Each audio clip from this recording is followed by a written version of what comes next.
A cowboy found a letter in his dead brother's pocket, then rode to marry a woman carrying his child. Before we ride into this story, take a moment to drop a comment below. Let us know where you're watching from, what town or city you're calling home tonight. And when the end this story, don't forget to rate this story from 0 to 10. Now lean back, get comfortable, and enjoy the story. He found the letter in his brother's coat, bloodstained, folded soft at the corners. It read, "The boys ask about you every day. I'll wait through winter. I don't need much. Just someone to stand beside me." Jonathan Cole didn't know who Georgia was. He'd never met the boys she wrote of. And yet, the next morning, he saddled up, not to avenge the dead, but to keep a promise he'd never made. Wyoming, autumn of 1881. The wind came down out of the north, curling through the valley with the scent of half-burned pine and grass left too long in the field. Jonathan Cole had been in the saddle 3 days, crossing nameless stretches of land and riding past strangers who didn't bother to ask where he was headed. When the broken-cornered white roof rose out of the bare hillside, he knew this was the place. The front field lay empty. The west fence sagged and toppled in places, and in the middle of all that silence, one window still glowed with light. He swung down from his horse, brushed the trail dust from his shoulders, and rapped his knuckles against the weather-bleached door. The metallic click of a rifle being cocked sounded from inside, making his hand still for half a breath. Then the door opened. A woman stood there, small frame, flour-dusted apron, eyes the color of a winter sky before the snow. The rifle rested against the doorframe. Her hands were dusted with flour from the bread she'd been shaping. But her eyes were as cold and far off as the railroad line cutting through the plains. "Georgia Ryland." "Yes," she said slowly. "Who are you?" Jonathan took off his hat and placed a hand over his chest. The wind teased her hair back, revealing a single crease across her brow, not from age, but from living too long with worry. "I'm Jonathan Cole." He said, "Calb's brother." She froze, and then, as though someone had drawn all the air out of the room, her shoulders sank. "He's dead, isn't he?" Jonathan nodded.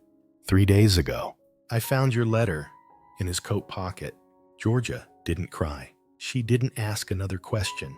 She only turned her head and called softly, "Zeke? Zachary? Come here." 2 boys came running, one about 7, the other no more than 5. The younger one looked up and asked, "Is that Daddy?" "Mama." Georgia knelt, pulling them both close. "No, sweetheart, it's your uncle." Then she looked back at Jonathan, a long, steady look, as if she were staring into a mirror at a moment when past and future had yet to take shape. Her voice was softer than the wind when she asked, "Who are you?" In this story, Jonathan didn't answer right away. He only touched the inside of his coat, where 2 folded letters rested against his heart. "I'm not your husband," he said quietly. "I'm just the man who came to keep a promise in his place. If someone has ever stood beside you, not for duty, not for title, but to keep a promise never spoken, tell that story in the comments below. And if your heart just fell still for a breath, stay with me." The next part runs deeper still. Part 1. The man who came after, and the empty bed. The little kitchen was lit only by the dying wick of an oil lamp and the restless glow from the stove. Outside, the old timber walls groaned under the wind's lash, like they were muttering things no one cared to hear out loud. Jonathan sat on the edge of his chair, back straight, hands resting easy on his knees, like a man ready to stand up at a moment's notice. On the table, a simple pot of stew still steamed. Georgia ladled out 3 bowls too for the boys, one set in front of him. Not much, but enough to say She wouldn't let him go to bed hungry. No one spoke. Zachary, the younger one, nudged Jonathan's leg with his bare foot, eyes as round as the bowl in front of him. "Uncle, can you ride bulls?" Jonathan gave the smallest nod. "I can ride, and I've been thrown plenty." Zeke, the older boy, gave a short laugh, then quickly turned away, as if embarrassed to have found anything funny. Georgia's glance slid across the table, not sharp, but carrying a warning, not to her son, but to Jonathan. "Don't make them hope for something you can't keep." Jonathan nodded again. No defense, no promises. He simply lifted a soft potato from the broth, blew on it, and ate like a man who understood that silence doesn't always mean there's nothing to say. Sometimes it means there's too much, and it's not time yet. After supper, Georgia led Zachary to wash up. Zeke stacked the chairs. Without being told, Jonathan rose, stepped outside. The night air was sharp, slipping down his collar like meltwater. He walked toward the stable, a lean-to, with a sheet of tin peeled back at the corner, the door hanging crooked as a broken tooth. A gray gelding shifted in the shadows, tail flicking as if to remind him. "I don't take to strangers." Jonathan said nothing. He just lifted the crossbeam propped against the fence, reset the slab of tin, and wedged a stone against it, the sound of wood knocking into place, his boots pressing the damp earth, and the horse's long, slow breath were the only companions he had out here. This had been Kolb's place once. Now, everything in it was ready to fall. Everything but the patience of the man trying to hold it together. When he came back inside, mud streaked his sleeves. Georgia was wiping down the table. She didn't look up. "I didn't ask you to fix anything."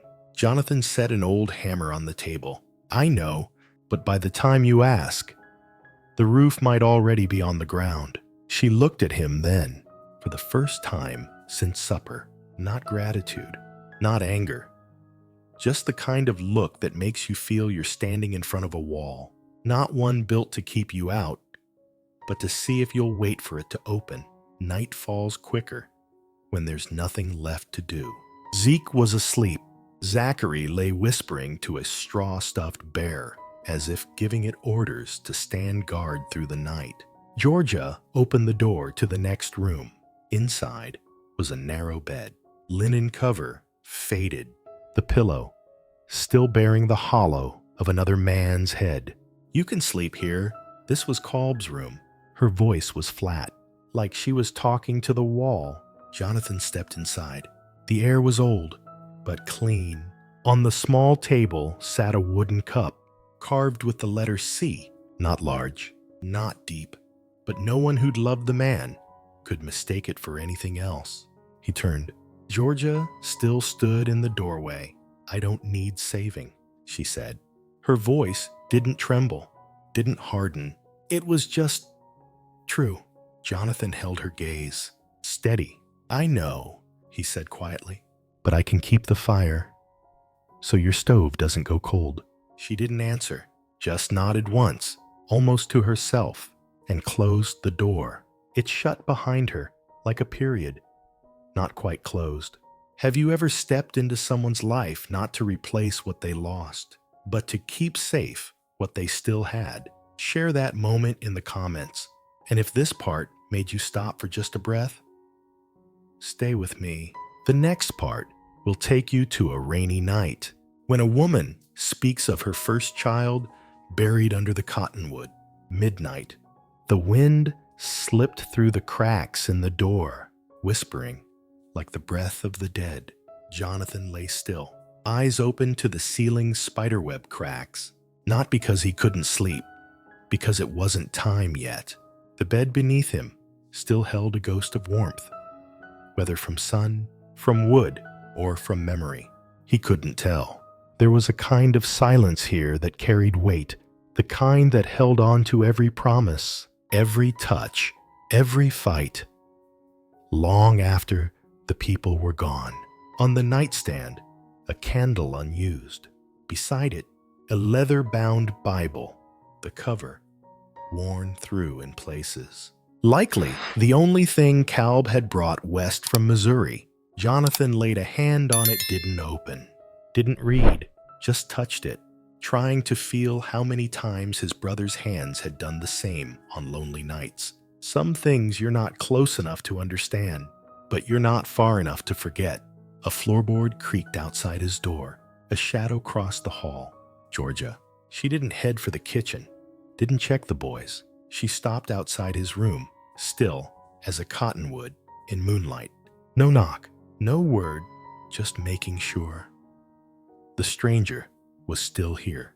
Then she moved on, footsteps fading like she'd never been there at all. By morning, the snow had melted, dripping through the patched roof over the kitchen. Jonathan was up early, stoking the stove, drawing water from the deep well out back. His hands were scarred from years of driving cattle and fighting wars, but here they felt more at home with the smell of sourdough than the scent of gunpowder. Georgia stepped in, a small armload of kindling in her arms. No paint, no fuss, but something in her eyes wasn't as far away as last night, just careful, like someone who had once bet her whole life and been left standing alone. "I'm not used to having a strange man in my house," she said, not looking at him. "I'm not used to sleeping in another man's bed," Jonathan replied, slicing bread. She lifted her head, studied him. "Why haven't you left?" Jonathan's knife stilled. The breeze pushed through the half-open door, carrying the smell of wet earth and the sound of chickens in the yard. "Because I'm not done with what I came here to do. And that is," he met her eyes, "to keep a promise a man can't keep anymore. And to see if this place needs someone who can work quiet without being told." She said nothing, just opened the cupboard, took out another plate, and set it on the table, a fourth place, where once there'd been only three.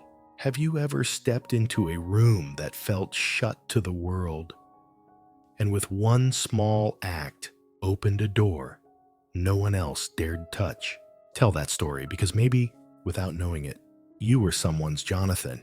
And if you can see yourself in that kitchen, in the silence between two people carrying old hurts, the next part will take you to a night when Georgia speaks of the child she buried beneath the cottonwood. Part 2. The story left untold, and the first child lost. Winter nights came early. The wind slid under the eaves, whispering through the cracks like an old soul trying to find its way back home. The house was still. Zachary had pulled the blanket up to his chin, his head tipped against Zeke's shoulder, a rare thing, since the boys usually kept to their own side of the bed. Jonathan fed another stick of wood to the fire. The light rose and fell along the low ceiling, flickering in slow breaths. On the window seat, Georgia sat without a word. The moon had gone to ground behind the clouds, leaving only the sound of a rain just beginning soft, as if someone was weeping on the roof.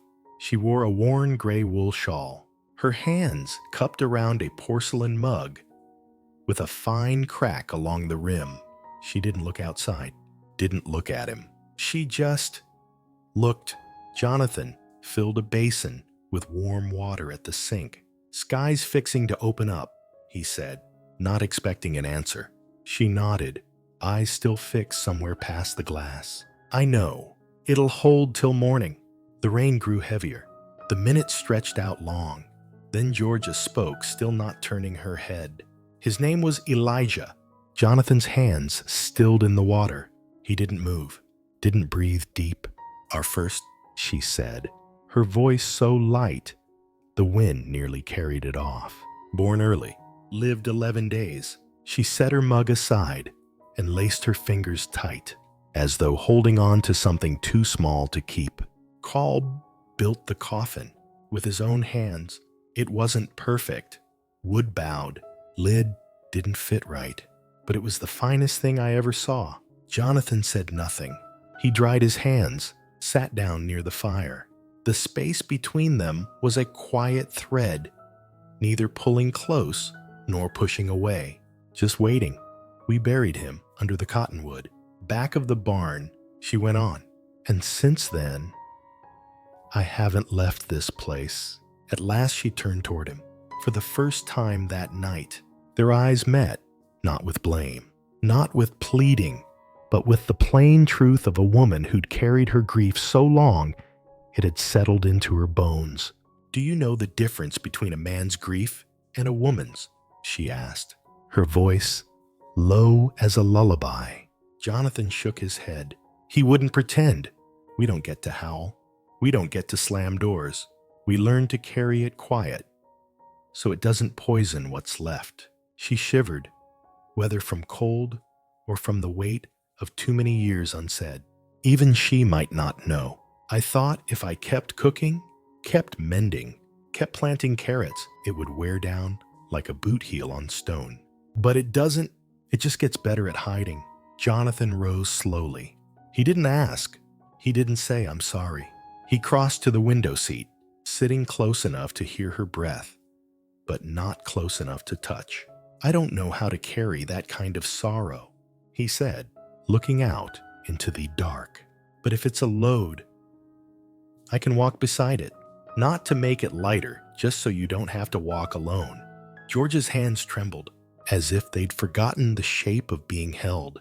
Jonathan offered his hand, not pressing, not demanding, just open, like a man waiting for the rain to pass, or for someone to be brave enough to take it. She laid her hand in his. No words, no tears, but in that silence, something eased. Have you ever held on to a grief no one knew about because you didn't want anyone else to bear it?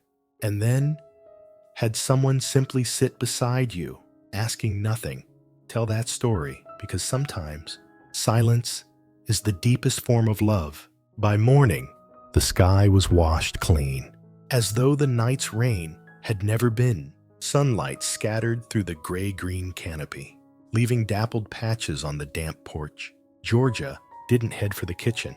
Instead, she walked straight to the barnyard, where the old cottonwood still stood bare-limbed, upright, and quiet as a sentry. Jonathan watched from the porch. He didn't call out, just waited. After a moment, she came back. Her eyes were neither distant nor warm, just honest. Do you want to see him? She asked. Jonathan nodded. They walked side by side, their boots sinking into the softened earth. Under the cottonwood, there was no headstone, no flowers, just a flat rock, tilted slightly, with weeds beginning to curl around its base. Georgia knelt, brushed away the dirt. No one knows, only Calb and me. We never told, because no one ever asked.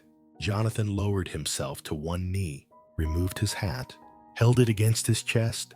He didn't pray, didn't speak, just stood witness. I used to think, if I waited long enough, someone might stand here with me, she said softly, not to cry, just to prove he was real. Jonathan didn't answer.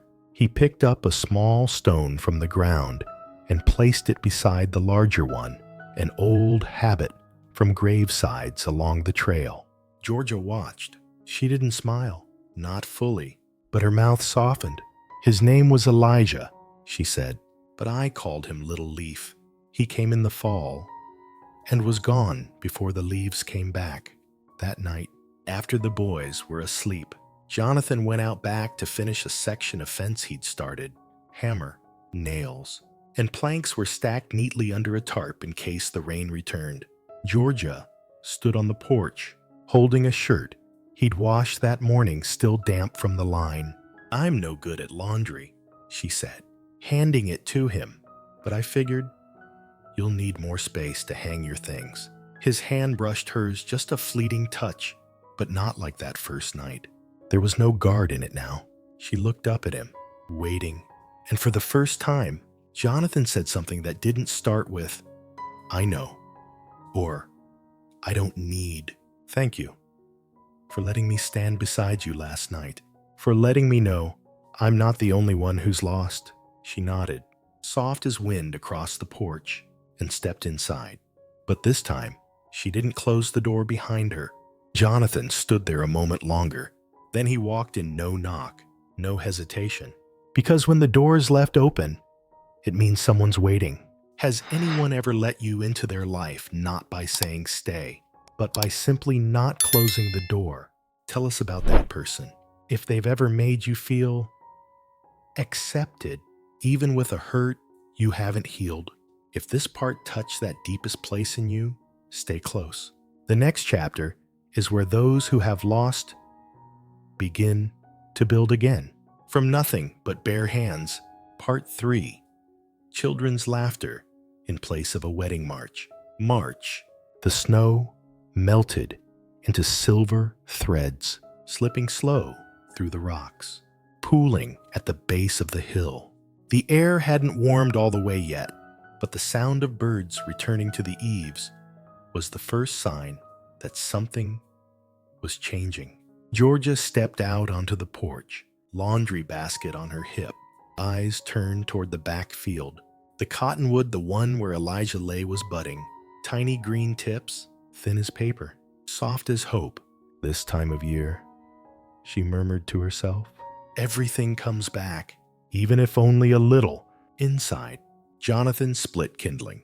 Each strike of the axe broke the silence, not with noise, but with the kind of sound that made a house feel safe, like a broom sweeping in the morning, or a spoon stirring soup. Zeke sat by the stove, polishing his father's old boots. Zachary ran circles through the room, holding a newly hatched hen, calling it the bride.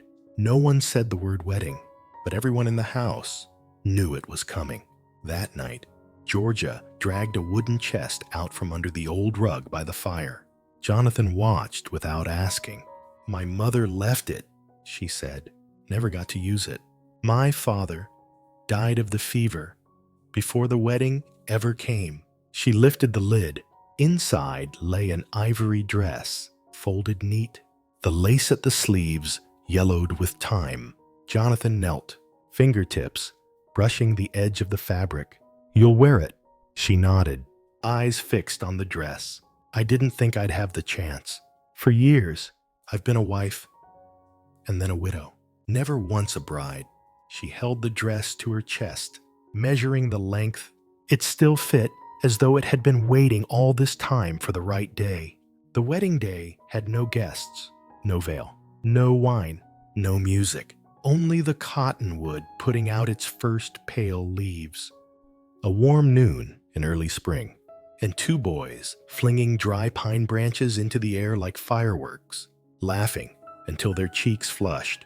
Georgia stepped through the front door, hem sweeping the porch boards, her hair in a simple braid with a wildflower from the back garden tucked into it.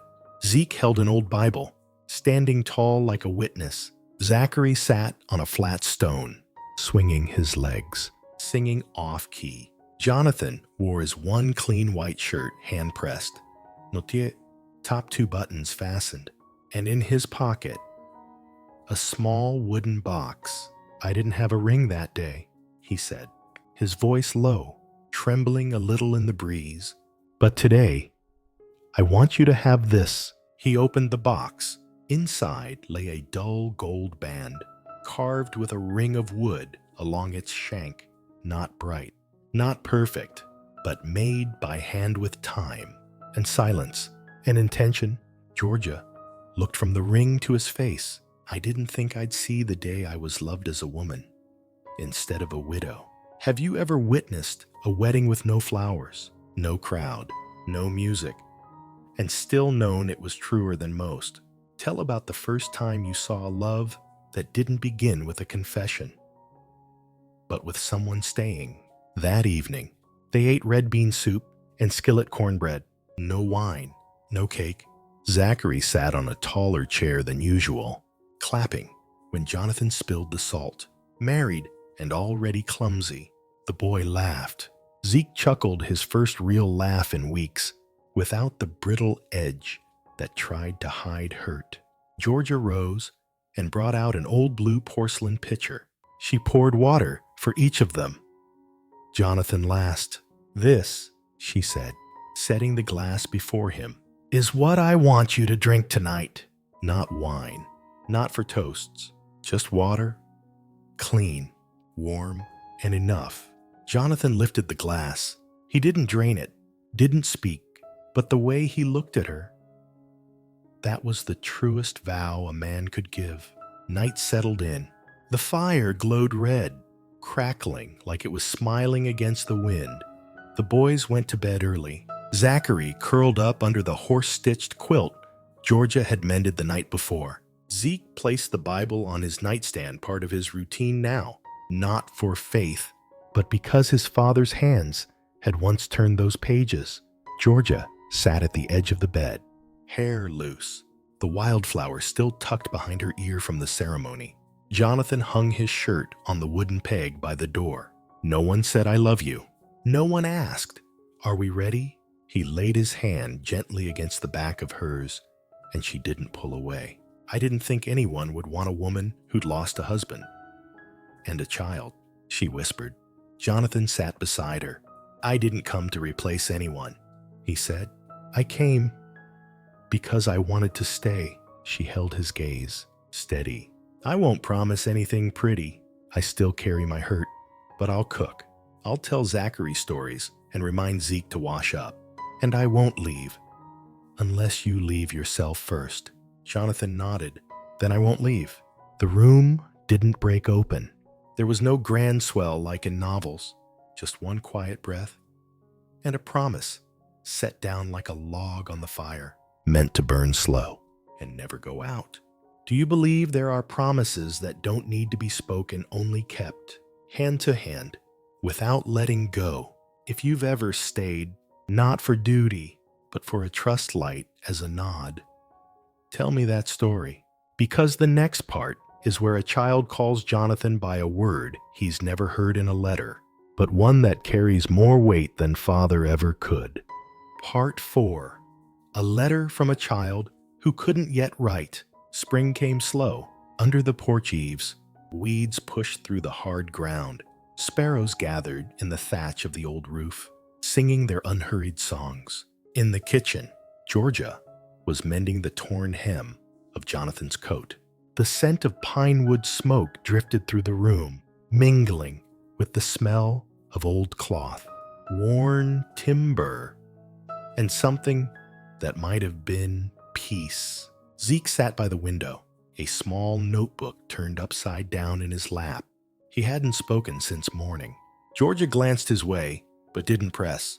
The needle drew another tight line through the fabric. A breeze slipped through the open door, sending a scatter of loose papers across the table. One small sheet fluttered from Zeke's hands. He caught it, rose, and walked to his mother. He didn't say a word, just set the page down beside the coat she was sewing. Georgia looked at it, awkward letters, ink blotched dark in places, faint in others. No title, no signature, just a few short lines. There was a boy who went into the woods to find a red fox, but the snow came, and the fox's tracks faded. The boy got lost. It was cold. The wind clawed his face like talons. He thought he would die. Then he saw a light, a small cabin, smoke curling from the chimney. Inside, someone was waiting. Didn't say a word, just pulled out a chair, put a hand on the boy's shoulder, and let it be. The boy slept a long time. When he woke, he still hadn't found the fox, but he knew this time he wouldn't walk alone. Georgia stopped reading. Her hands stilled, but her heartbeat sank deeper. Slower. No name. No, this is for you. But every word was a quiet call, unloud, unhurried, yet impossibly real. Zeke still stood there, hands clasped behind him, eyes averted from the paper.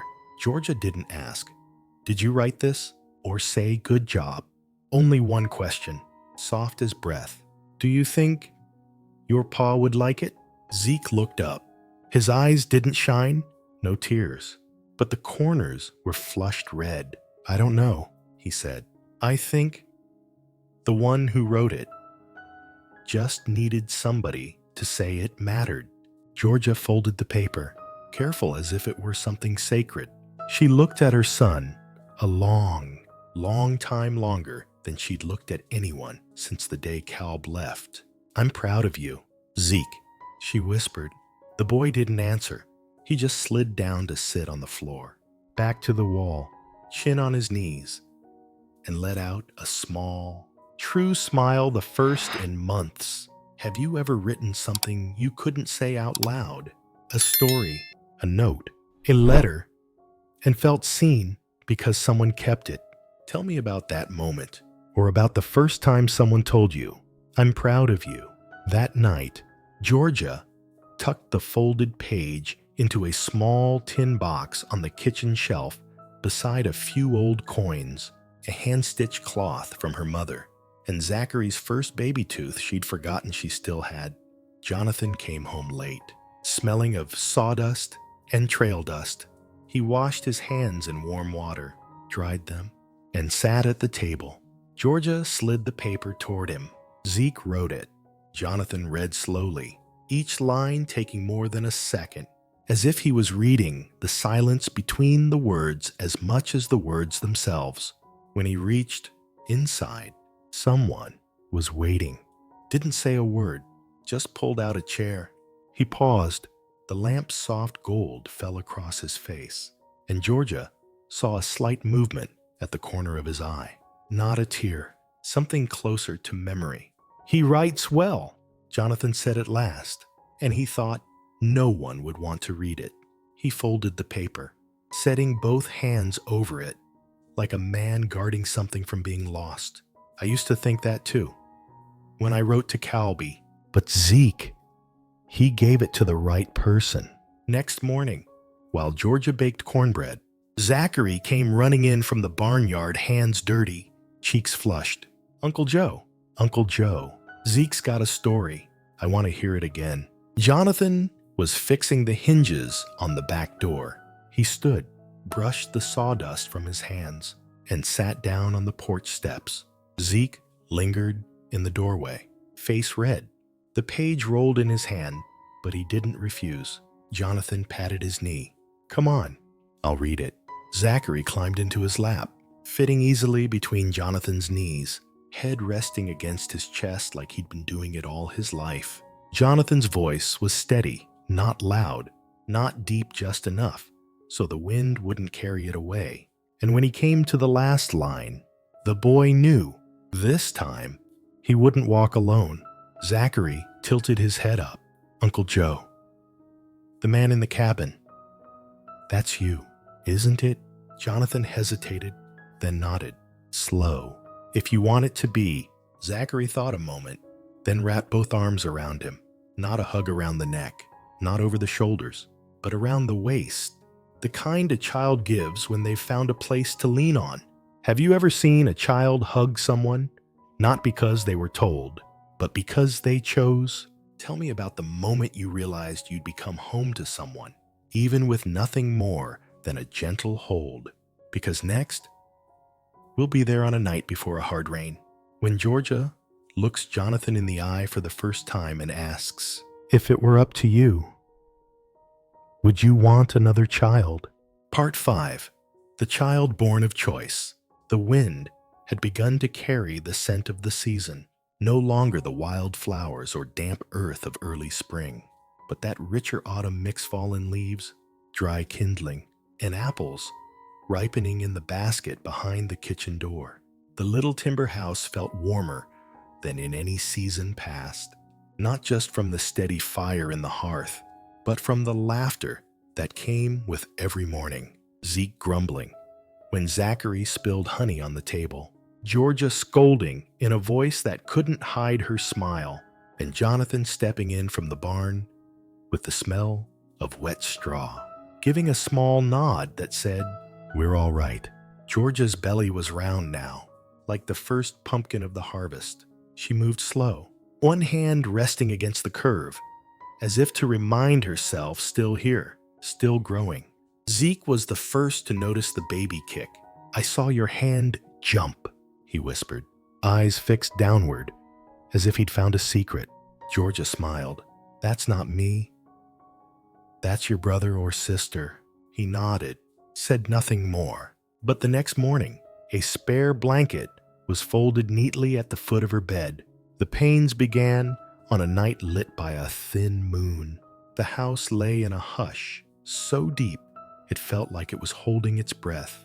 Georgia didn't cry out. She only stopped halfway through supper, one hand gripping the table, her breath short and sharp. Jonathan stood immediately. Zeke, hot water. Zach, run to Mrs. Hildy's. Tell her to bring the satchel. The boys moved fast, like they'd been trained for this. In the bedroom, Georgia lay on her side, fingers twisting in the sheet. Jonathan knelt beside her, his hand holding hers not to restrain, but to remind her he was there. You're not the father of this child. She breathed between contractions, but it knows your voice. Every time you read. Jonathan lowered his forehead to her hand. And you know what? I didn't give life to anyone in this house, but I'm the one who'll stay when every other door shuts. Georgia closed her eyes. A single tear slid down her temple, not from pain, but because she knew that what he'd just said was a vow that needed nothing more. Have you ever stayed beside someone, not because you had to, but because leaving wasn't an option in your heart? Tell me about the moment you knew. This isn't something I'm bound to. It's something I choose. Near dawn, the ground outside glistened with dew. The pine branches creaked in the cold, sounding like a warped guitar string. Mrs. Hildy, frail as a bird, but with eyes like hammered steel, rose from the bedside after hours without rest. It's done, she said. Both mother and child are well. Georgia lay back, hair damp on her forehead, one hand clutching the blanket. Jonathan sat close, his shirt damp with sweat, eyes rimmed red, but smiling in that stunned way of a man who'd just seen something unmarked on any map and knew this was the place. Zachary carried in a bowl of water from the kitchen with the solemnity of a boy guarding treasure. Zeke lingered in the doorway, forehead pressed to the jamb, peering through the crack. Georgia held the newborn out to Jonathan. No hesitation, no preamble. Will you hold her? Jonathan's arms opened slow, steady. The baby weighed less than a saddle, smaller than a cowboy hat, yet heavy in his chest, settling deep and sure. She slept, lips pressed soft, tiny fists curling, as if holding on to something only she knew. Jonathan bent close. Hello, little girl, he whispered. It's your daddy. 3 days later, the sky was clear as glass. Zeke worked with him to repair the well cover. Zachary tied string to a chicken for sport. Georgia sat on the porch, the baby in her arms, her head tipped back against the wall, not wary anymore, just at rest. Jonathan came from the barn, carrying a small walnut box he'd carved himself. He sat beside her. She opened her eyes, smiling faintly. This, he said, should have been here months ago. She lifted the lid. Inside lay a ring plane, the gold dulled, circled, with a thin inlay of wood. Nujane, no Polish, but the only one of its kind. I didn't stay out of duty, Jonathan said quietly, eyes still on the child. I stayed for you, and for all the things we never had a name for, but now they're home. Georgia slipped off the old band Kalb had once given her and set it in Jonathan's palm. This, she said, is the past I kept. That one is the future I choose to give. That night, they ate apple pie with a crust browned at the edges, warm with cinnamon. The house was full, no corner untouched by the proof of someone living there. Zachary dragged his blanket into the baby's room, insisting on sleeping on the floor to be close. Zeke opened a new page in his notebook and wrote the first line. Once, the wind brought a man, and the boy learned not everyone who gives you life is the one who keeps you here. Georgia laid her daughter in the cradle, then turned to Jonathan, resting her hand against his chest. Now you know why I never left this place, she said. It's not just land. I was waiting for someone to come so I wouldn't be alone anymore. Jonathan covered her hand with his, and I know this is where I'll lie down one day, not because it's where I'll die, but because it's where I chose to live. Have you ever chosen someone not for blood, not for title, but because your heart knew, this is where I belong?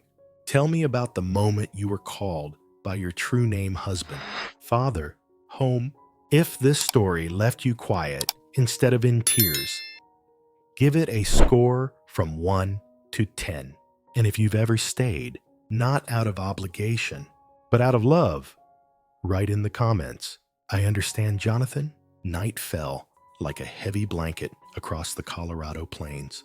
From the half-closed doorway to the children's room came the sound of laughter, spilling into the gentle crackle of pine in the kitchen stove. Zeke was showing Zachary how to fold paper, and the older boy's quiet uh-huhs carried more patience than usual. Jonathan stood out on the porch, the weight of an old leather coat across his shoulders, eyes fixed on the deep blue line where the sky met the earth. Georgia stepped up beside him, her hands still damp from laying their baby girl down to sleep.